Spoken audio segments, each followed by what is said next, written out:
Hello दोस्तों, books पढ़ रहे हो ना। तो आज मैं लाई हूँ एक बहुत इंटरेस्टिंग कहानी। और ये कहानी है short stories for kids book में से। और ये बुक लिखी है हमारे जैसे यंग ऑथर्स शुभ और ईशान हांडा ने। तो आज की कहानी का नाम है द चोजन वन। लंदन में 3 दोस्त रहते थे, सैम, लेटिन और मार्टिन। एक दिन तीनों दोस्त सैम के बंगले के गार्डन में इकट्ठा हुए। तीनों बातें कर रहे थे। बहुत तेज हवा का झोंका आया और एक कागज का टुकड़ा सैम के पैर के पास आ गया। सैम ने वो कागज को उठाकर देखा तो ये क्या, एक खजाने का नक्शा था। वो एक इजिप्ट के खजाने का नक्शा था जो रिवर नाइल के पास था। मार्टिन ने कहा कि चलो खजाने की खोज करते हैं। सैम ने कहा कि खजाना अगर हाथ लग गया तो अच्छा है, और नहीं भी लगा तो एक बहुत अच्छी ट्रिप हो जाएगी। तीनों ने इजिप्ट जाने की तैयारी की। तीनों लंदन से कैरो गए जो इजिप्ट का कैपिटल है।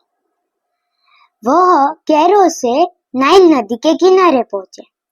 वह नक्शे के मुताबिक चल रहे थे। तीनों ने नक्शा वापस देखा। वहां पे लिखा हुआ था कि जब आप गुफा तक पहुंचोगे वहां पे बहुत सारे सांप होंगे। तीनों थोड़ा डर गए मगर वह आगे बढ़ते रहे। वह गुफा तक पहुंचे। वहां उन्होंने देखा कि बहुत सारा खजाना है, मगर उन्होंने ये क्या देखा कि वहां बहुत सारे सांप हैं। वह डर डर के धीरे धीरे चलने लगे, मगर उन्होंने देखा कि सांप तो उन्हें कुछ भी नहीं कर रहे। वो तो उन्हें खजाने तक पहुंचने का रास्ता दे रहे हैं। वह खजाने तक पहुंचे और अचानक ग्रीक गॉड प्रकट हुए। उन्होंने कहा कि मैं धन का देवता ग्रीक गॉड प्लूटोस हूँ।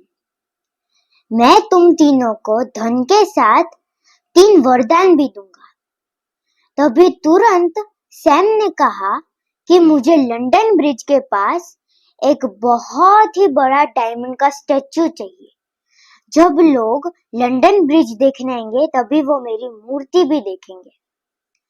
उसके बाद लैटिन ने कहा कि मुझे एक बहुत ही बड़ा बंगला चाहिए और उसके अंदर सोना, चांदी, जवाहरात भी चाहिए।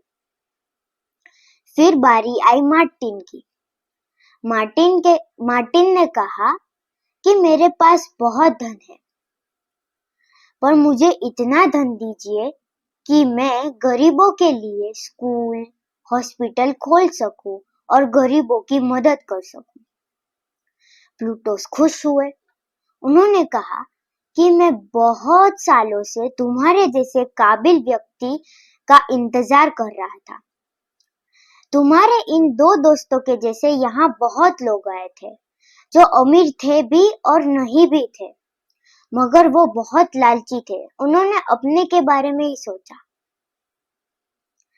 ग्रीक गॉड ने कहा कि मार्टिन, ये सारा धन तुम्हारा है और ये वरदान भी तुम्हारा है। और ये कहानी से हमें ये सीख मिलती है कि जो दूसरों का सोचते हैं भगवान उसका सोचते हैं। अगर आपको ये कहानी पसंद आई हो तो ये वीडियो आप अपने फ्रेंड्स के साथ शेयर कीजिए और चैनल सब्सक्राइब करिए।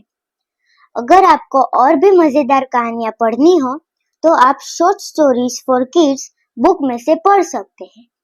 और ये बुक आपको Amazon और Flipkart पे मिल जाएगी। Bye bye, thank you.